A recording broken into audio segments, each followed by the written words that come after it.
ನನ್ನ ಮನೆ ಹಂಗಿನ ಅರಮನೆಯಲ್ಲ, ನನ್ನ ಮನೆ ಹಂಗಿನ ಅರಮನೆಯಲ್ಲ, ಹೊಂಗೆಯ ಮರದಡಿಯ ಹುಲ್ಲು ಗುಡಿಸಲೆ ನನ್ನ ಗೆಳತಿ, ನನ್ನ ಮನೆ ಇದು ಮನೆ ಕಟ್ಟುವ ಕನಸು ಎಲ್ಲರಿಗೂ ಇದ್ದೇ ಇರುತ್ತೆ. ಆದರೆ ಆ ಕನಸಿನ ನೋಟ ಒಬ್ಬೊಬ್ಬರಿಗೆ ಒಂದೊಂದು ರೀತಿ. ನನಗಂತೂ ಸ್ನೇಹಿತರೆ, ನಾನು ಮಲೆನಾಡೋಳಾಗಿರೋದ್ರಿಂದ ಹಳ್ಳಿ ಶೈಲಿಯ ಮನೆ ನನಗೆ ಬಹಳ ಅಂದರೆ ಬಹಳ ಇಷ್ಟ. ನಾವು ಆಲ್ರೆಡಿ ರಿಪ್ಪನ್ಪೇಟೆಯಲ್ಲಿದ್ದರೂ ಸಹ ಶಿವಮೊಗ್ಗದಲ್ಲಿ ಒಂದು ಮಲೆನಾಡು ಶೈಲಿಯ ಮನೆ ಕಟ್ತಾ ಇದ್ದೀವಿ ಅಂಥೇಳಿ ನಾನು ಈ ಹಿಂದೆ ಮನೆಯ ಒಳಾಂಗಣದ ವಿಡಿಯೋ ಹಾಕಿದ್ದೆ. ಹೊರಗಡೆಯಿಂದ ಹಳ್ಳಿ ಶೈಲಿ, ಒಳಗಡೆ ಎಲ್ಲ ಮಾಡರ್ನ್ ಶೈಲಿ ಇದ್ದೇ ಇದೆ. ಟೈಲ್ಸ್ಗಳಿರಬಹುದು, ಡಿಸೈನ್ಸ್ಗಳು, ಕಬೋರ್ಡ್ಸು, ಸ್ಟೆಪ್ಸು ಎಲ್ಲ ಮಾಡ್ರನ್ನಾಗೆ. ಆದರೆ ಹೊರನೋಟ ಮಾತ್ರ ಹಳ್ಳಿ ಶೈಲಿನಲ್ಲೇ ಇರಲಿ ಅಂತೇಳಿ ಇದು ನನ್ನ ಕನಸು ಕೂಡ. ಹಾಗಾಗಿ ಒಂದು ಮಲೆನಾಡಿನ ರೀತಿಯ ಮನೆ ಕಾಣುವಂತಹ ಮನೆಯನ್ನು ನಾನು ಶಿವಮೊಗ್ಗ ಸಿಟಿಯಲ್ಲಿ ಕಟ್ಟಿರೋದು ಒಂದು ನಗು ತರುವಂಥ ವಿಶೇಷ. ಸುತ್ತ ಬಿಲ್ಡಿಂಗ್ಸ್ಗಳು, ಮಧ್ಯದಲ್ಲಿ ನನ್ನ ಮನೆ, ಮಲೆನಾಡು ಶೈಲಿಯ ಮನೆ. ಆ ಮನೆಯ ಒಳಾಂಗಣ ತೋರಿಸಿದ್ದೆ. ಈಗ ಹೊರಾಂಗಣದಲ್ಲಿ ಏನೇನು ಕೆಲಸ ಮಾಡಿಸ್ತೆ ಅಂತ ಹೇಳಿ, ನಾವು ಏನೇನು ಕೆಲಸ ಮಾಡಿಸ್ತೀವಿ ಅಂಥೇಳಿ ಈ ವಿಡಿಯೋದಲ್ಲಿ ತೋರಿಸಿದ್ದೀನಿ. ಸ್ನೇಹಿತರೆ, ನಾನು ನಿಮ್ಮ ಯೂಟ್ಯೂಬ್ ಗೆಳತಿ ಆಶಾರಾಣಿ, ಮಲೆನಾಡು ಹುಡುಗಿ. ನನ್ನ ಯೂಟ್ಯೂಬ್ ಚಾನಲ್ಗೆ ನಿಮಗೆಲ್ಲ ಮತ್ತೊಮ್ಮೆ ಸ್ವಾಗತ. ಫ್ರೆಂಡ್ಸ್, ಒಂದು ಮನೆ ಅಂತ ಹೇಳಿದ್ರೆ ಜಸ್ಟ್ ಮನೆ ಕಟ್ಟಿಬಿಟ್ರೆ ಆಗಲ್ಲ ಅಲ್ವಾ. ಮನೆಯ ಮುಂದಿನ ಅಂಗಳವನ್ನು ನಾವು ಸರಿ ಮಾಡ್ಕೊಳ್ಬೇಕಾಗತ್ತೆ. ಅಲ್ಲಿ ಯಾಕೆಂದರೆ ಅಲ್ಲಿ ಮಣ್ಣು, ತಗ್ಗು, ದಿಬ್ಬ ಎಲ್ಲ ಇರುತ್ತೆ. ಆಲ್ಮೋಸ್ಟ್ ಆಲ್ ನಮ್ಮನೆ ಅಂಗಳ ಹೆಚ್ಚು ಕಮ್ಮಿ ಒಂದು 4 ರಿಂದ 5 ಅಡಿ ಗುಂಡಿ ಇತ್ತು. ನಾವು ಫುಲ್ ಹೈಟಲ್ಲಿ ಮನೆ ಕಟ್ಟಿದ್ದು. ಹಾಗಾಗಿ 2 ಲೋಡು 16 ವೀಲ್ 16 ಚಕ್ರ ಇರುವಂತಹ 2 ದೊಡ್ಡ ದೊಡ್ಡ ಗಾಡಿ ಮಣ್ಣು ಹಾಕ್ಸಿದ್ವಿ. ಈ ಲೆವೆಲ್ಲಿಗೆ ಬಂದಿದೆ. ಈಗ ನಾವೀಗೇನು ಮಾಡ್ತಾಯಿದ್ದೀವಿ, ಇದನ್ನು ನಾನು ತೋರಿಸ್ಲಿಕ್ಕೆ ನಾನು ಈ ವಿಡಿಯೋ ಮಾಡಿದ್ದೀನಿ. ಸ್ನೇಹಿತರೆ, ಯಾವುದೇ ಕೆಲಸ ಇರ್ಬೋದು, ದೊಡ್ಡ ಕೆಲಸದಿಂದ ಚಿಕ್ಕ ಕೆಲಸ, ಈವನ್ ಒಂದು ಸಣ್ಣ ರೋಡು ಸರಿ ಮಾಡಲಿಕ್ಕೂ ಸಹ ಅದಕ್ಕೊಂದು ಅಳತೆ ಇರುತ್ತೆ, ಅದಕ್ಕೊಂದು ಪ್ಯಾಟ್ರನ್ ಇರುತ್ತೆ. ಅಳತೆ ಇಲ್ಲದೆ ಯಾರೂ ಯಾವ ಕೆಲಸನೂ ಮಾಡೋಕ್ಕಾಗಲ್ಲ. ಅಳತೆ ಇಲ್ಲದ್ರೆ ಮಾಡಿದ್ರೆ ಆ ಕೆಲಸ ಸರಿಯಾಗಲ್ಲ. ಹಾಗಾಗಿ ನಾನು ಇಲ್ಲಿ ಇಂಟರ್ಲಾಕ್ಸ್ ಹಾಕಿಸ್ತಾ ಇದ್ದೀವಿ ಫ್ರೆಂಡ್ಸ್. ನಾವು ಈ ನಮ್ಮ ಮನೆ ಮುಂದಿನ ಏನು ವರಾಂಡ ಇದೆ ಅದಕ್ಕೆ ಇಂಟರ್ಲಾಕ್ಸ್ ಹಾಕಿಸ್ತಾ ಇದ್ದೀವಿ. ಆ ಇಂಟರ್ಲಾಕ್ ಹಾಕೋಕ್ಕೂ ಸಹ ಎಷ್ಟು ರೀತಿಯ ಮೆಥಡ್ ಇದೆ, ಎಷ್ಟು ರೀತಿಯ ಅಳತೆ ಇದೆ. ಅದು ಸುಮ್ಮನೆ ಹಿಂಗೆ ಅಳತೆ ಇಟ್ಕೊಂಡು ಕೆಲಸ ಮಾಡಲ್ಲ. ಫುಲ್ಲು ಅದು ಕರೆಕ್ಟು ಬರೋವರೆಗೂ ಅಳತೆ ತೊಗೊಂಡು ಅವರು ತಲೆ ಕೆಡಿಸ್ಕೊಂಡು ಅಳತೆ ತೊಗೊಳ್ತಾರೆ. ಯಾಕೆಂದರೆ ನಾಳೆ ದಿನ ನಾವು ಅಬ್ಜೆಕ್ಷನ್ ಮಾಡಬಾರ್ದಲ್ವ, ಹೀಗೆ ಬರಬೇಕು ಹಾಗೆ ಬರಬೇಕು ಅಂತ ಹೇಳಿ. ಹಾಗಾಗಿ ಹೇಗೆ ಮಾಡಿದ್ರು, ಏನೆಲ್ಲ ಮಾಡಿದ್ರು, ಏನೇನು ಮೆಟೀರಿಯಲ್ಸ್ ಬೇಕಾಯಿತು ಅಂತೇಳಿ ತೋರಿಸ್ಲಿಕ್ಕೆ ನಾನು ಈ ವಿಡಿಯೋ ಮಾಡ್ತಾ ಇರೋದು. ಬನ್ನಿ ನೋಡೋಣ. ಅದು ಸ್ಟ್ರೈಟ್ ಬರಲಿ, 6 ಇಂಚ್ ಬಿಟ್ಟು. ಹಲೋ, ಓ ಭಯ್ಯ का नाम क्या है? भैया, ये 6 इंच छोड़कर स्ट्राइट करो. ಅಭಿಷೇಕ್ ಭಯ್ಯ बोलता है ना ऐसा. ನಮಗೆ ಹಿಂದಿ ಬರಲ್ಲ, ನಿಮಗೆ ಕನ್ನಡ ಬರಲ್ಲ, ಬಟ್ ಏನು ಮಾತಾಡ್ತೀವಿ ಹೊತ್ಲಾಗೆ. मैं करेक्ट बोली, गलत नहीं बोली.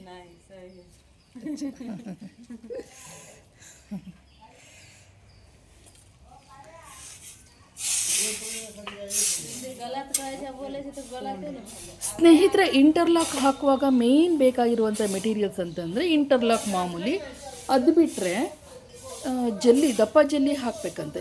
ದಪ್ಪ ಜಲ್ಲಿ ಎಲ್ಲ ಹಾಕಬೇಕು ಅಂದರೆ ತುಂಬಾ ತಗ್ಗಿರುವಂತಹ ಅಥವಾ ತುಂಬ ಮಣ್ಣು ಸ್ಮೂತ್ ಇರುವಂತಹ ಜಾಗದಲ್ಲಿ ದಪ್ಪ ಜಲ್ಲಿ ಹಾಕ್ತಾರೆ. ಆದರೆ ನಾವಿಲ್ಲಿಗೆ 6 mm ತರಿಸಿದ್ವಿ. 6 mm ಅಂದರೆ ಸ್ಮಾಲ್ ಸೈಜ್ ಜಲ್ಲಿ. ಅದು ತೊಟ್ಟಿಗೆ ಟಚ್ ಮಾಡಬೇಡಿ ಸಾಕು. ಯಾಕೆ ಅಂತ ಹೇಳಿದ್ರೆ ನಮ್ಮದು ಆಲ್ರೆಡಿ 16 ವೀಲ್ಸ್ 2 ಲೋಡು ಕಲ್ಲು ಹಾಕುವಾಗ ಅದರಲ್ಲಿ ತುಂಬ ಮಣ್ಣು ಹಾಕುವಾಗ ತುಂಬ ಕಲ್ಲುಗಳು ಇತ್ತು. ಅದರಲ್ಲಿ ಗ್ರಾವೆಲ್ಸ್ ಅಂತ ಹೇಳ್ತಾರೆ, ಅದಕ್ಕೆ ಗ್ರಾವೆಲ್ಸ್ ಹಾಕ್ಸಿದ್ವಿ. ಹಾಗಾಗಿ ನೆಲ ಗಟ್ಟಿಯಾಗಿತ್ತು. ಆ ಕಾರಣದಿಂದ ಏನಾಯಿತು, ನಮಗೆ 6 mm ಸಾಕು ಮೇಡಮ್ ಅಂತ ಹೇಳಿದ್ರು. ಹಾಗಾಗಿ 6 mm ತರಿಸಿದ್ವಿ. 6 mm ಜಲ್ಲಿಯನ್ನು ಫುಲ್ಲು ಹರಡಬೇಕು. ನಾವು ಎಷ್ಟು ಲೆವೆಲ್ಗೆ ನಾವು ಹಾಕ್ತೀವಿ ಇಂಟರ್ಲಾಕ್ಸ್ನ, ಅಷ್ಟು ಲೆವೆಲಲ್ಲಿ ಜಲ್ಲಿಯನ್ನು ಹರಡಿಬಿಟ್ಟು ಅದನ್ನು ಗಟ್ಟಿಯಾಗಿ ತಡ್ತಾರೆ. ಇಲ್ಲಿ ಏನಾಯಿತು ಅಂತ ಹೇಳಿದ್ರೆ, ನಾವು ಆಲ್ರೆಡಿ ಮೆಟ್ಲು ಹಾಕ್ಸಿದ್ವಿ ಮನೆಗೆ. ಆದರೆ ಇಂಟರ್ಲಾಕು ಮೆಟ್ಲು ಮೇಲೆ ಅಂದರೆ ನೀರು ಹೋಗ್ಲಿಕ್ಕೆ ಸ್ಲೋಪ್ ಕೊಡಬೇಕು ಹೊರಗಡೆಗೆ. ನಮ್ಮ ವರಾಂಡದಿಂದ ಮಳೆ ಬಂದಂತಹ ನೀರು ಹೊರಗಡೆ ಹೋಗಲಿಕ್ಕೆ ಸ್ಲೋಪ್ ಕೊಡಲಿಕ್ಕೋಸ್ಕರ ನಮ್ಮ ಮೆಟ್ಲನ್ನ ಒಂದು ಮುಚ್ಚಿಬಿಟ್ಟು ಅದರ ಮೇಲೆ ನಾವು ತೊಗೊಳ್ಳೋಣ ಇಂಟರ್ಲಾಕ್ಸ್ನ ಅಂಥೇಳಿ ಇಲ್ಲಿ ಅಳತೆ ಮಾಡಿ ತೊಗೊಳ್ತಾ ಇದ್ದಾರೆ. ಹಾಗಾಗಿ ಒಂದು ಮೆಟ್ಲು ಹೋಯಿತು. ಆಲ್ರೆಡಿ ಈ ಥರ ನಮ್ಮದು ಏನು ಟೈಲ್ಸ್ ಇತ್ತು, ಫೋರ್ಟಿಕೋ ಟೈಲ್ಸ್, ಆ ಟೈಲ್ಸಲ್ಲೇ ನಾವು ಮೆಟ್ಲಿಗೂ ಹಾಕ್ಸಿದ್ವಿ.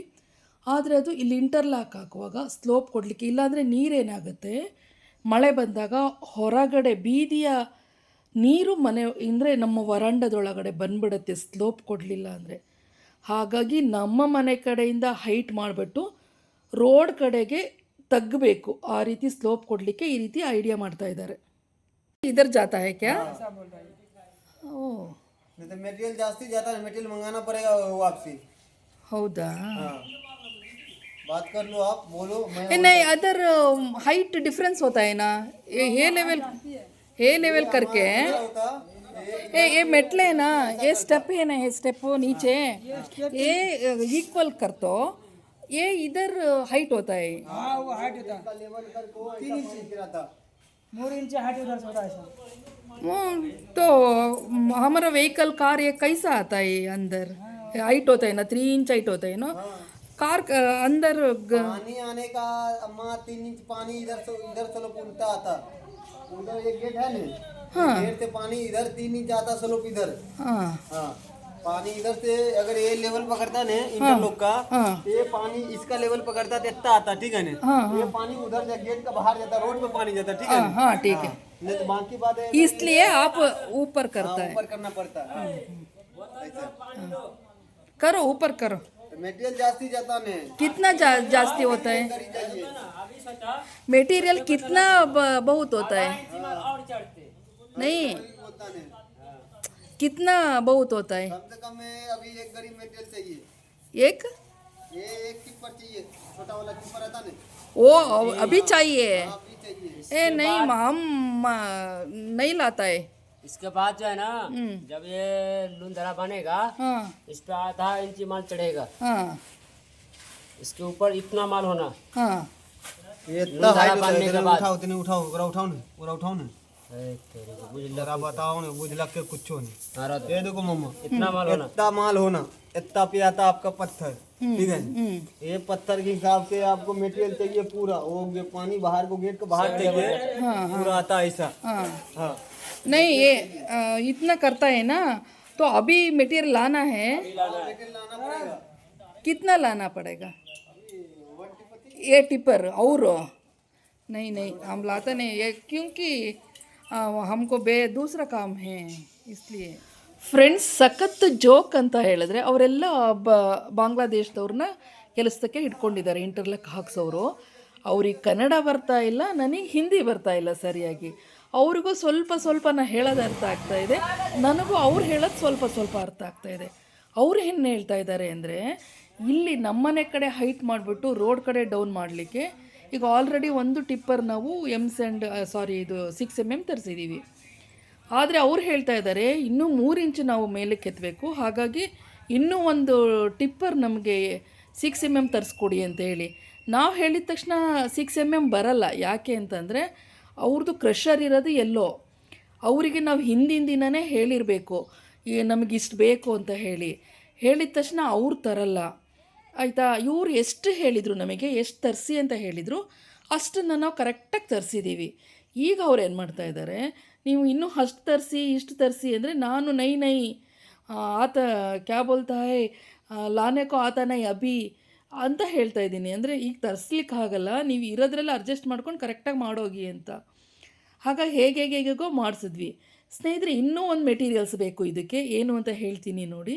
ಈ ಮಿಷನ್ ಏನು ಗೊತ್ತಾ, ಈ 6 mm ಜಲ್ಲಿನ ಹಾಕಿಬಿಟ್ಟು ಅದನ್ನು ಟೈಟಾಗಿ ಪ್ರೆಸ್ಸಿಂಗ್ ಮಾಡಿ ಕೂರಿಸುವಂಥ ಮಿಷನ್ ಇದು.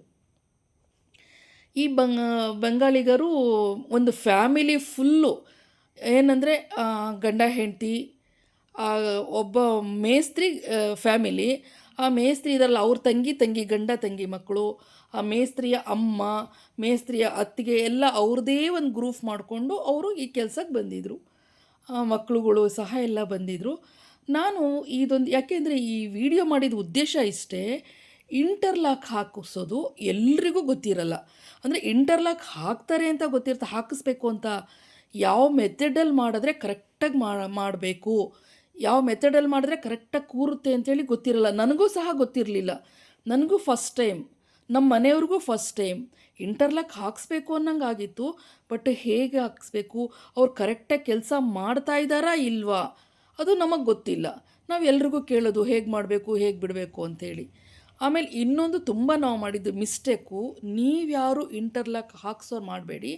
ಮುಂಚೆನೇ ಏನು ಮಾಡಬೇಕಿತ್ತಂತೆ, ನಾವು ಎಷ್ಟಕ್ಕೆ ನಾವು ಇಂಟರ್ಲಾಕ್ ಹಾಕಿಸ್ತೀವಿ ಅಷ್ಟಕ್ಕೆ ಮೊದಲೇ ನಾವು ಆಚೆ ಈಚೆ ಸೈಡ್ ಕಟ್ಟೆ ಕಟ್ಟಿಸ್ಬೇಕಿತ್ತಂತೆ.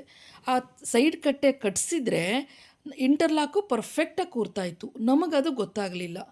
ಇಂಟರ್ಲಾಕ್ನವರಿಗೆ ನಾವು ಯಾವಾಗಲೂ ಕರಿತಿದ್ವಿ. ನಾವು ಅವರಿಗೆ ಆರ್ಡ್ರ್ ಕೊಟ್ಟು 1.5 ತಿಂಗಳು ಮೇಲೆ ಬಂದರು. ಆದರೆ ಅವರು ಸಹ ಮೇಡಮ್ ಆಚೆ ಈಚೆ ನೀವು ಫಸ್ಟು ಸಿಮೆಂಟಲ್ಲಾದರೂ ಆಯಿತು, ಕಲ್ಲಲ್ಲಾದರೂ ಆಯಿತು, ಆಚೆ ಈಚೆ ಕಲ್ಲು ಕಟ್ಟಿಸಿ ನೆಕ್ಸ್ಟ್ ನಾವು ಬಂದು ಹಾಕ್ತೀವಿ, ಪರ್ಫೆಕ್ಟ್ ಆಗುತ್ತೆ ಅಂತ ಅವರು ಹೇಳಲಿಲ್ಲ. ಇಲ್ಲಿ ನಮಗೆ ತುಂಬ ಮಿಸ್ಟೇಕಾಗಿ ಸ್ವಲ್ಪ ಲಾಸ್ ಸಹ ಆಯಿತು. ಆ ಲಾಸ್ ಏನು ಅಂತೇಳಿ ನಾನು ನಿಮಗೆ ಹೇಳಿ, ಫಸ್ಟ್ ಮೆಥಡು ಭೂಮಿಯನ್ನು ಸರಿ ಮಾಡ್ಕೊಳ್ಬೇಕು. ಭೂಮಿಯಲ್ಲಿರುವ ಮಣ್ಣನ್ನೆಲ್ಲ ಸಮನಾಗಿ ಕೆರೆದುಬಿಟ್ಟು ಸಮತಟ್ಟು ಮಾಡ್ಕೊಳ್ಬೇಕು. ಆಮೇಲೆ 6 mm ಚೆನ್ನಾಗಿ ಹರಡಿಬಿಟ್ಟು ಅದು 6 ಇಂಚ್ ಬರಬೇಕಂತೆ. 6 ಇಂಚ್ ಮಣ್ಣನ್ನು 6 mm ಹಾಕ್ಕೊಂಡು ಅದು ಮಿಷಿನಿಂದ ಟೈಟ್ ಮಾಡಿಕೊಂಡು ಕೊನೆಗೆ ಅದರ ಮೇಲೆ ಇಂಟರ್ಲಾಕ್ಸ್ನ ಇಟ್ಕೊಳ್ತಾ ಬರ್ತಾರೆ. ಇದು ಮೆಥಡ್. ಇನ್ನೂ ಇದೇ ಮೆಥಡು ಹೇಳ್ತಾ ಇರೋದು. ಇದು ಒಂದು ಇಂಟರ್ಲಾಕ್ ಇಡುವಾಗ ಫಸ್ಟ್ ಏನು ಮಾಡಬೇಕು ಅಂತ ಹೇಳಿ, ಫಸ್ಟು ನೆಲದ ಮಣ್ಣನ್ನು ಸಮತಟ್ಟಾಗಿ ಮಾಡಿಕೊಂಡು ಅದರ ಮೇಲೆ ಜಲ್ಲಿಯನ್ನು ಹಾಕಿ ಅದನ್ನು ಮಿಷಿನ್ ಮೂಲಕ ಟೈಟಾಗಿ ಕೂರಿಸಿ ಅದರ ಮೇಲೆ ಇಂಟರ್ಲಾಕ್ ಕೂರಿಸ್ತಾ ಬರ್ತಾ ಇದ್ದಾರೆ. ಇದು ಫಸ್ಟ್ ಪ್ರೋಸೆಸ್. ಇದು दीदी साइड को नहीं है तो ध्यान रहेगा,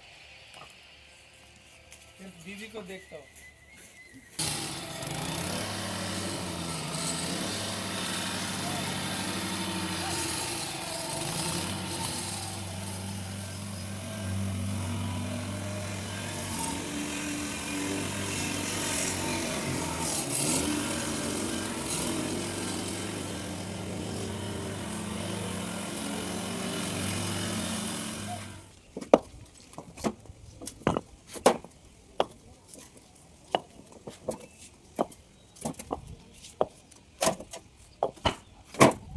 सात हुआ, 1 2 3 4 2 4 6 इनका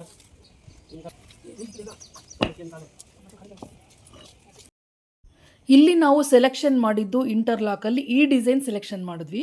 ಅದರಲ್ಲಿ 2 ಕಲರ್ನ ಸೆಲೆಕ್ಷನ್ ಮಾಡಿದ್ವಿ, ಒಂದು ರೆಡ್ ಮತ್ತು ಯೆಲ್ಲೋ. ನಾನು ಮಧ್ಯದಲ್ಲಿ ಏನಾದರೂ ಡಿಸೈನ್ ಕೊಡಬೇಕಲ್ಲ ಅಂತ ಹೇಳಿದಾಗ ಅವರು ಈ ಹಳದಿ ಕಲ್ಲಿನಿಂದ ಸುತ್ತ ರೌಂಡಲ್ಲಿ ಹಳದಿ ಕಲ್ಲಿಟ್ಟು ಮಧ್ಯ ವೈಟ್ ಇಟ್ಬಿಟ್ಟು ಒಂದು ಡಿಸೈನ್ ಮಾಡ್ತಾ ಬಂದರು. ಸ್ವಲ್ಪ ದೂರದಲ್ಲಿ ಡಿಸೈನ್ಸ್ ಮಾಡ್ತಾ ಬಂದರು. ಆಚೆ ಈಚೆ ಬಾರ್ಡ್ರಾಗಿ ಯೆಲ್ಲೋ, ಮಧ್ಯದಲ್ಲಿ ಹೂ ಟೈಪ್ ಯೆಲ್ಲೋ, ಈ ಥರ ಬಾರ್ಡ್ರ್ ಮಾಡ್ತಾ ಬಂದರು. ಇದು ನಮ್ಮದು 40 ಅಡಿ ಉದ್ದದ್ದು ನಮಗೆ ಮುಂದ್ಗಡೆ ಪಾರ್ಕಿಂಗಿಗೆ ಸಿಕ್ಕಿದೆ. ಆ 40 ಅಡಿ ಉದ್ದಕ್ಕೂ ಸಹ ನಾವು ಇದು ಇಂಟರ್ಲಾಕ್ ಹಾಕಿಸ್ತಾ ಇದ್ವಿ. ಅಗಲ ತೊಗೊಂಡು ಕೇವಲ 10 ಅಡಿ ತೊಗೊಂಡ್ವಿ, ಸಾಕು ನಮಗೆ 10 ಅಡಿ ಅಂತ ಹೇಳಿ. ಯಾಕೆ ಅಂದರೆ ಉಳಿದಿದ್ದೆಲ್ಲ ನನಗೆ ಗಿಡಗಳು ಹಾಕಲಿಕ್ಕೆ ಬೇಕು. ನನಗೆ ಗಿಡ ಅಂದರೆ ಮೊದಲೇ ತುಂಬ ಇಷ್ಟ. ಗಿಡಗಳು ಒಂದು ಸಣ್ಣ ಚಿಕ್ಕ ಜಾಗ ಸಿಕ್ಕರೂ ಅದರಲ್ಲಿ 4-5 ರೀತಿ ಗಿಡ ಹಾಕ್ಕೊಳ್ಳಿ ನಾನು. ಹಾಗಾಗಿ ಗಿಡ ಹಾಕಲಿಕ್ಕೆ ಸ್ವಲ್ಪ ಜಾಸ್ತಿ ತಗೊಂಡು, ನಮಗೆ ಕಾರ್ ಬರಲಿಕ್ಕೆ ಎಷ್ಟು ಅಗಲ ಬೇಕು, ಕಾರ್ ನಿಂತರೆ ಮತ್ತು ನಾವು ಓಡಾಡಲಿಕ್ಕೆ ಎಷ್ಟು ಬೇಕು ಅಷ್ಟಕ್ಕೆ ಮಾತ್ರ ಇಂಟರ್ಲಾಕ್ ಹಾಕ್ಸಿದ್ದೀವಿ. ಇಂಟರ್ಲಾಕ್ ಹಾಕಿಸುವಾಗ ಇನ್ನೊಂದು ಟಿಪ್ಸ್ ಹೇಳ್ತೀನಿ. ಯಾವತ್ತೂ ಆ ಒಂದು ಹಾಕುವಂತಹ ಜಾಗವನ್ನು ಸಮತಟ್ಟಾಗಿ ಮಾಡ್ಕೊಳ್ತಾ ಹೋಗಿ ಹಾಕಿಸ್ಬೇಕು. ಜೊತೆಗೆ ಆ ನೆಲಕ್ಕೆ ಹಾಕಿದಂಥ ಜಲ್ಲಿ ಸ್ಯಾಂಡ್ ಎಲ್ಲದು ಗಟ್ಟಿ ಟೈಟಾಗಿ ಕೂರಿಸ್ತಾ ಹೋಗಬೇಕು. ನಮಗೆ 6 mm ಶಾರ್ಟೇಜ್ ಆಯಿತು. ಹಾಗಾಗಿ ಅಂದರೆ ಅವರು ಸ್ವಲ್ಪ ಹೈಟ್ ತೊಗೊಳ್ಲಿಕ್ಕೆ ಬೇಕು ಅಂದ್ರಲ್ವ, ಹಾಗಾಗಿ ನಾವೇನು ಮಾಡಿದ್ವಿ, ಸ್ಯಾಂಡ್ ಇತ್ತು ಆಲ್ರೆಡಿ, ನಾವು ಮನೆ ಕಟ್ಟಿದ್ದು ಸ್ಯಾಂಡ್ ಸುಮಾರು ಉಳಿದಿತ್ತು. ಹಾಗಾಗಿ ಸ್ಯಾಂಡನ್ನು ನಾವು ಹಾಕ್ಸಿದ್ವಿ. ಸ್ಯಾಂಡ್ ಸಹ ಗಟ್ಟಿ ಬರುತ್ತಂತೆ. ಆದರೆ ಸ್ಯಾಂಡ್ ಹಾಕ್ಸೋದಾದರೆ ನೀವು ಕೆಳಗಡೆ ಆದಷ್ಟು ಸ್ವಲ್ಪ ಗಟ್ಟಿ ನೆಲವನ್ನು ಬಡಿಸ್ಬಿಟ್ಟು ಸ್ಯಾಂಡ್ಸ್ ಹಾಕಿ. ಇಲ್ಲಾಂದರೆ ಮಳೆ ಬಂದಾಗ ಮತ್ತೆ ಅಲ್ಲಿ ಟೊಳ್ಳು ಬರುವಂಥ ಚಾನ್ಸ್ ಬರುತ್ತೆ ಅಂತ ಹೇಳಿದ್ರು. ಹಾಗಾಗಿ ಸ್ಯಾಂಡನ್ನು ಟೈಟಾಗಿ ಕುಟ್ಟಿಸ್ಬಿಟ್ಟು ಜೊತೆಗೆ ಅದನ್ನು ಸಮತಟ್ಟಾಗಿ ಎಳ್ಕೊತ ಹೋಗಿ ನಾವು ಹಾಕಿಸ್ಬೇಕು ಇಂಟರ್ಲಾಕು. ಕೆಲವು ಕಡೆ ತುಂಬ ಚೆನ್ನಾಗಿ ವರ್ಕ್ ಮಾಡ್ತಾರೆ, ನಾವು ಹೇಳಲೇಬೇಕು ಅಂತ ಏನಿಲ್ಲ, ತುಂಬ ಪರ್ಫೆಕ್ಟಾಗಿ ಮಾಡ್ತಾರೆ. ಇನ್ನು ಕೆಲವು ಕಡೆ ಏನು ಮಾಡಿಬಿಡ್ತಾರೆ, ನಾವು ಹೋಗಬೇಕಲ್ಲ ಅರ್ಜೆಂಟಿಗೆ, ಬೇಗ ಮಾಡಿಸಿ ಬೇಗ ಮುಗಿಸ್ಕೊಂಡು ಹೋಗ್ಬಿಡೋಣ ಅಂತೇಳಿ ಹೇಗೆ ಬೇಕಾಗಿ ಮಾಡ್ಲಿಕ್ಕೆ ಶುರು ಮಾಡ್ತಾರೆ. ಆದಷ್ಟು ನೀವು ಅಲ್ಲೇ ನಿಂತು ಸ್ವಲ್ಪ ಇದ್ರ ಜ್ಞಾನ ಬೆಳೆಸ್ಕೊಂಡಿದ್ರೆ ಅವ್ರಿಗೆ ಹೇಳಬೇಕು, ಇಲ್ಲ ನೀನು ಇದು ಸರಿ ಮಾಡ್ತಾ ಇಲ್ಲ, ಇನ್ನೊಂದು ಸ್ವಲ್ಪ ಟೈಟಾಗಿ ಬಡಿ, ಇನ್ನೂ ಸ್ವಲ್ಪ ಗಟ್ಟಿಯಾಗಿ ನೆಲ ತಟ್ಟು ಆಮೇಲೆ ಹಾಕು, ಈ ಥರ ಎಲ್ಲ ಹೇಳ್ತಾಯಿದ್ರೆ ಪರ್ಫೆಕ್ಟ್ ಕೆಲಸ ಆಗುತ್ತೆ. ಈ ಇಂಟರ್ಲಾಕ್ ಎಲ್ಲ ಹಾಕ್ಸಿದ್ಮೇಲೆ ಇನ್ನೊಂದು ನೆಕ್ಸ್ಟ್ ಸ್ಟೆಪ್ ಅಂದರೆ ಅದ್ರ ಮೇಲೆ ಮರಳು ಅಥವಾ ಸ್ಯಾಂಡನ್ನು ಹಾಕಬೇಕು. ಈಗ ಮರಳು ಸ್ವಲ್ಪ ಕಾಸ್ಟ್ಲಿ ಇದೆ, ಹಾಗಾಗಿ ನಾವು ಮರಳನ್ನು ತರಿಸಿದ್ವಿ, ಅದು ಖಾಲಿ ಆಗಿತ್ತು, ಸ್ಯಾಂಡ್ ಉಳಿದಿತ್ತು. ಆ ಸ್ಯಾಂಡನ್ನು ಉಳಿದೇ ಇದ್ರೂ ತರಿಸಾದ್ರೂ ಹಾಕಲೇಬೇಕು. ಆ ಇಂಟರ್ಲಾಕ್ ಮೇಲೆ ಫುಲ್ಲು ಸ್ಯಾಂಡನ್ನು ಹಾಕಿದ್ರು. ಸ್ಯಾಂಡ್ ಏನಕ್ಕೆ ಹಾಕಿದ್ರು ಅಂದರೆ, ಆ ಇಂಟರ್ಲಾಕು ಪಕ್ಕದಲ್ಲೇ ಕೂರಿಸಿರ್ತಾರೆ, ಆದರೆ ಸ್ವಲ್ಪ ಕೂದಲು ಎಳೆಯಷ್ಟು ಗ್ಯಾಪ್ ಬಂದಿರುತ್ತೆ. ಆ ಗ್ಯಾಪನ್ನು ಮುಚ್ಕೊಳ್ಳಿಕ್ಕೆ ಸ್ಯಾಂಡನ್ನು ಅದ್ರ ಮೇಲೆ ಹಾಕಬೇಕು.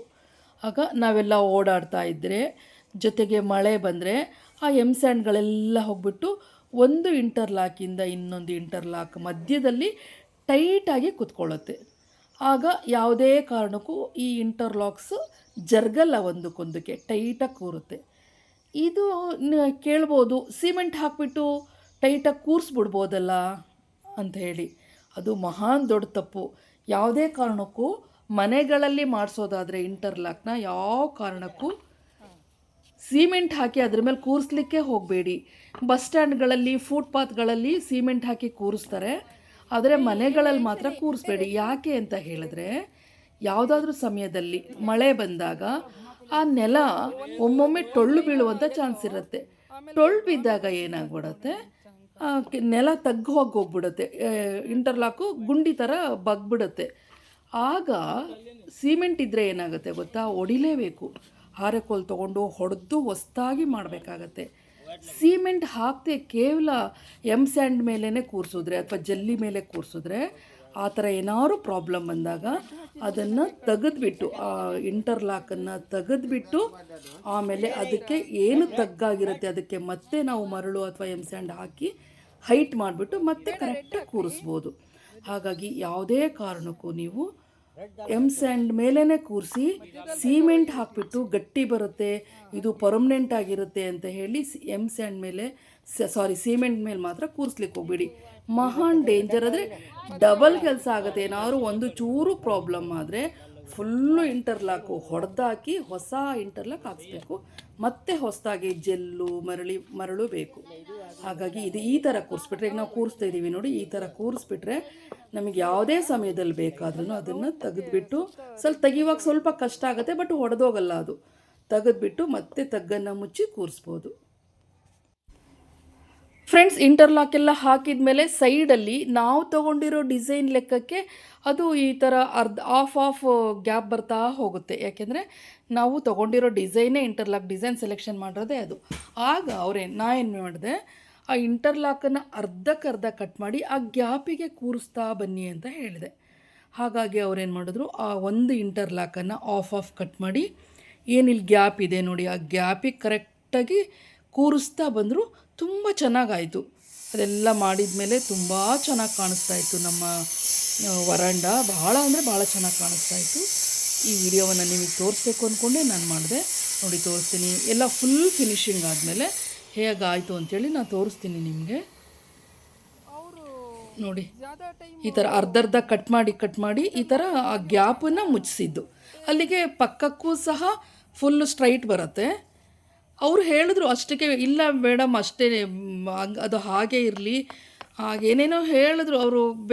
ಏನಾದರೂ ಅವ್ರಿಗೆ ಹೋಗೋಣ ಬೇಗ ಅಂತಲೂ ಇರ್ಬೋದು, ಅವ್ರ ಐಡಿಯಾ ಏನಿತ್ತೋ ಗೊತ್ತಿಲ್ಲ. ನಾನೇ ಹಠ ಮಾಡಿ, ಇಲ್ಲ ಈ ಗ್ಯಾಪು ಅರ್ಧ ಕಟ್ ಮಾಡಿಬಿಟ್ಟು ಈ ಗ್ಯಾಪು ಮುಚ್ಚಿ, ಯಾಕೆಂದರೆ ನಾವು ಅಳತೆ ಪ್ರಕಾರ ಕೊಡ್ತೀವಿ ಅಮೌಂಟ್ನ ಅಲ್ವಾ. ಹಾಗಾಗಿ ಆ ಗ್ಯಾಪ್ನ ಮುಚ್ಚಿ ಅಂತ ಹೇಳಿ ಮುಚ್ಚಿಸಿದೆ ನಾನು. ಆವಾಗ ಆ ಒಂದು ಲೈನ್ ಪರ್ಫೆಕ್ಟಾಗಿ ಬಂತು.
ಫ್ರೆಂಡ್ಸ್, ಈ ಮಿಷನ್ ಏನು ಗೊತ್ತಾ, ಇಂಟರ್ಲಾಕ್ ಎಲ್ಲ ಹಾಕಿದ ಮೇಲೆ ಅದ್ರ ಮೇಲೆ ಇಂಟರ್ಲಾಕ್ ಮೇಲೆ ಎಮ್ ಸ್ಯಾಂಡ್ ಅಥವಾ ಮರಳನ್ನು ಹಾಕಬೇಕು.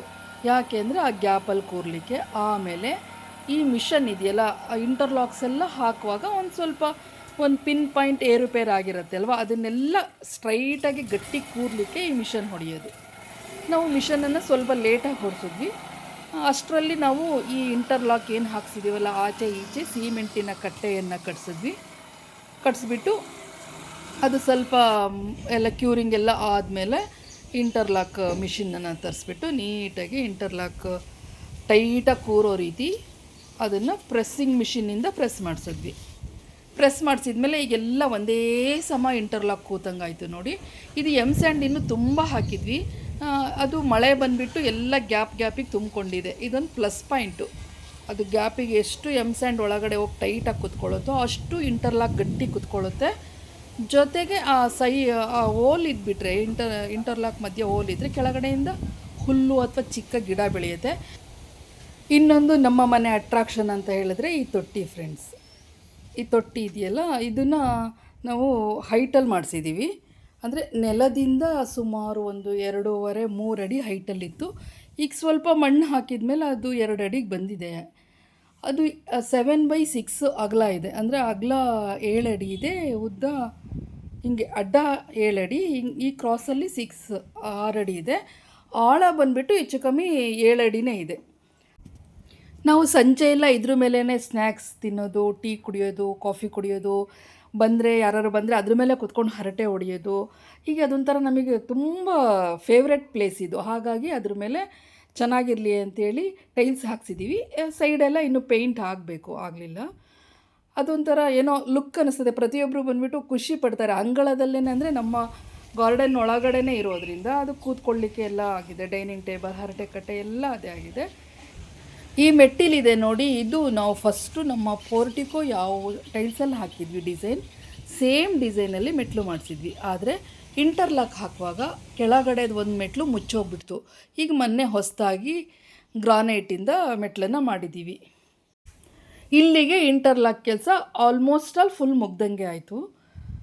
ಈಗ ಇದೊಂದು ಪ್ರೆಸ್ಸಿಂಗ್ ಮಿಷಿನಿಂದೊಂದು ಬ್ಯಾಲೆನ್ಸ್ ಇತ್ತು, ಅದು ಸಹ ಇವತ್ತು ಮಾಡೋದ್ರೆ ಈಗ ಒಂದೇ ಸಮ ಆಯಿತು. ಈಗ ಏನಿದೆ ಎಮ್ ಸ್ಯಾಂಡ್ಸ್ ಎಲ್ಲ ಮಳೆಗಾಲದಲ್ಲೆಲ್ಲ ಸಂದಿಲ್ ಕೂರುತ್ತೆ. ಎಕ್ಸ್ಟ್ರಾ ಆಗಿದ್ದು ಗುಡಿಸ್ತಾ ಹೋಗ್ಬೋದು. ಇನ್ನು ಕೆಲವು ಕಡೆ ಮಿಷಿನ್ ಲಾಸ್ಟಲ್ಲೆಲ್ಲ ಹೋಗೋಕ್ಕಾಗಲಿಲ್ಲ. ಮಿಷನಲ್ಲಿ ಮೆಟ್ಲು ಬಂದಿದೆ ಅಲ್ಲ, ಮೆಟ್ಲು ಪಕ್ಕದಲ್ಲೆಲ್ಲ ಹೋಗಲ್ಲ ಅಂದರು. ಯಾಕೆಂದರೆ ಅಲ್ಲಿ ಪಕ್ಕದಲ್ಲಿ ಹೋದರೆ ಸಿಮೆಂಟಿನ ಕಟ್ಟೆನೂ ಹೊಡಿಬೋದು ಅಥವಾ ಮೆಟ್ಲು ಲೂಸ್ ಆಗುತ್ತೆ ಅಂತ ಹೇಳಿದ್ರು. ಹಾಗಾಗಿ ಅಲ್ಲಿ ಸ್ವಲ್ಪ ಬ್ಯಾಲೆನ್ಸ್ ಇದೆ. ಇನ್ನೆಲ್ಲ ಎಮ್ ಸ್ಯಾಂಡು ಸಹ ಅದು ಫುಲ್ ಫಿನಿಶ್ ಆಗಿ ಅದರೊಳಗಡೆ ಹೋಗಿ ಕೂತ ಮೇಲೆ ತುಂಬ ನೀಟಾಗಿ ಕಾಣುತ್ತೆ, ತುಂಬ ಚೆನ್ನಾಗಿ ಕಾಣುತ್ತೆ. ಅದಕ್ಕೆ ಇನ್ನೊಂದು ಸ್ವಲ್ಪ ಟೈಮ್ ಹಿಡಿಯುತ್ತೆ, ಈ ಮಳೆಗಾಲ ಕಳಿಬೇಕು. ನಾವು ಕೆಲಸ ಕೊಟ್ಟಿದ್ದು ಇಂಟರ್ಲಾಕ್ನವ್ರದ್ದು. ಅವರು ತುಂಬ ಚೆನ್ನಾಗೇ ನಮಗೆ ವರ್ಕ್ ಮಾಡಿಕೊಟ್ರು. ಭಾಳ ಅಂದರೆ ಭಾಳ ಚೆನ್ನಾಗಿ ಮಾಡಿಕೊಟ್ರು. ಮತ್ತು ತುಂಬಾ ನಾವು ಎಕ್ಸ್ಟ್ರಾ ಕರೆದ್ವಿ ಅಲ್ವಾ, ಬ್ಯಾಲೆನ್ಸ್ ಆಗಿದ್ದನ್ನು ಕರೆದ್ವಿ, ಅದನ್ನು ಸಹ ಮಾಡಿಕೊಟ್ರು. ನಮಗೆ ಇಂಟರ್ಲಾಕ್ ಹಾಕಲಿಕ್ಕೆ ಬಂದಂಥವರು ತುಂಬ ಒಳ್ಳೆಯ ಕೆಲಸಗಾರರನ್ನು ಇಟ್ಕೊಂಡಿರುವಂತಹವ್ರು ಸಿಕ್ಕರು. ತುಂಬ ಚೆನ್ನಾಗಿ ಒಳ್ಳೆ ಆತ್ಮೀಯವಾಗಿ ಯಾವುದೇ ರೀತಿಯಲ್ಲೂ ನಾವೇನೇ ಹೇಳಿದ್ರು ಅದನ್ನು ಸಹನೆಯಿಂದ ಕೇಳಿಸ್ಕೊಂಡು, ನಮಗೆ ಹೀಗೆ ಬರಬೇಕು ಸರ್, ಹಾಗೆ ಬರಬೇಕು ಸರ್, ಓಕೆ ಮೇಡಮ್ ಹಾಗೆ ಮಾಡಿ, ಹಾಗೆ ಮಾಡಿಸ್ಕೊಳ್ಳಿ ಅಂತ ಹೇಳಿ ಅವರ ವರ್ಕರ್ಸಿಗೆ ಮೇಡಮ್ ಹೇಗೆ ಹೇಳ್ತಾರೆ ಹಾಗೆ ಮಾಡಿ ಅಂತ ಹೇಳಿ ತುಂಬ ಒಳ್ಳೆ ರೀತಿಯಲ್ಲಿ ಒಂದು ಗುಡ್ ವರ್ಕಿಂಗ್ ಮಾಡಿಕೊಟ್ರು. ಅವರು ಯಾರು, ನಮಗೆ ವರ್ಕ್ ನಾವು ಯಾರಿಗೆ ಹೇಳಿದ್ವಿ ಅಂತ ಹೇಳಿ ನಾನು ನಿಮಗೆ ನೆಕ್ಸ್ಟ್ ವಿಡಿಯೋದಲ್ಲಿ ಅವ್ರು ಯಾರು, ಅವರ ಫೋನ್ ನಂಬರ್ ಏನು, ಅವ್ರನ್ನ ಹೇಗೆ ಕನ್ಸಲ್ಟ್ ಮಾಡಬೇಕು, ಜೊತೆಗೆ ಈ ಇಂಟರ್ಲಾಕ್ ರೇಟ್ಸ್ಗಳೇನು, ನಾವು ಯಾವ ರೇಟಿನ ಇಂಟರ್ಲಾಕ್ ಹಾಕ್ಸಿದ್ವಿ, ಅಂದರೆ ಯಾವ ರೀತಿಯಲ್ಲಿ ಇದನ್ನು ಇಂಟರ್ಲಾಕ್ ವ್ಯವಹಾರ ಮಾಡ್ತಾರೆ ಅಂಥೇಳಿ, ಒಂದು ಕಲ್ಲಿಗೋ ಅಥವಾ ಅಡಿಗೋ ಯಾವ ಥರ ಅಂಥೇಳಿ, ಮತ್ತು ಎಷ್ಟು ರೀತಿಯ ಇಂಟರ್ಲಾಕ್ಸ್ ಇದೆ ಅಂಥೇಳಿ ನಾನು ನೆಕ್ಸ್ಟ್ ವಿಡಿಯೋದಲ್ಲಿ ಹಾಕ್ತೀನಿ. ಜೊತೆಗೆ ನಮಗೆ ವರ್ಕ್ ಮಾಡಿಕೊಟ್ಟಂಥವರು ಅವ್ರ ಫೋನ್ ನಂಬರು, ಅವರ ಒಂದು ಅಡ್ರೆಸ್ಸು ಸಹ ಹಾಕ್ತೀನಿ. ನೀವು ಯಾರೇ ಇಂಟರ್ಲಾಕ್ ಹಾಕ್ಸೋದಿದ್ರೆ ಅವರನ್ನು ಕನ್ಸಲ್ಟ್ ಮಾಡಿ ಅವ್ರ ಹತ್ರ ವರ್ಕ್ ತೊಗೊಳ್ಬೋದು. ತುಂಬ ಗುಡ್ ವರ್ಕರು, ತುಂಬ ಒಳ್ಳೆ ರೀತಿಯಲ್ಲಿ ಮಾಡಿಕೊಟ್ರು. ನಮ್ಮ ವಿಡಿಯೋ ನೋಡಿದ ನಿಮ್ಮೆಲ್ಲರಿಗೂ ತುಂಬ ಥ್ಯಾಂಕ್ಸ್.